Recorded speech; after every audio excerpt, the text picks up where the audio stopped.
शरदकृत शनिस्तोत्रम्। द्वात्वा सरस्वतीं देवीं गणाध्यक्षं सुपूजितं राजा दशरथस्तोत्रं सौरेरिदमदाकरोत्।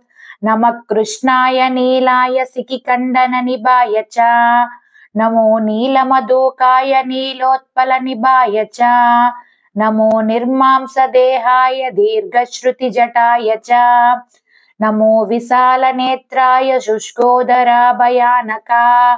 नमः पौरुषगात्राय स्थूलरोमाय ते नमः।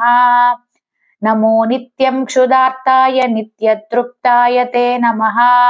नमो घोराय रौद्राय भीषणाय करालिने नमो दीर्घाय शुष्काय कालदंष्ट्रा नमोऽस्तु ते। नमस्ते घोररूपाय दुर्विरीक्षाय ते नमः। नमस्ते सर्वभक्षाय वलीमुखा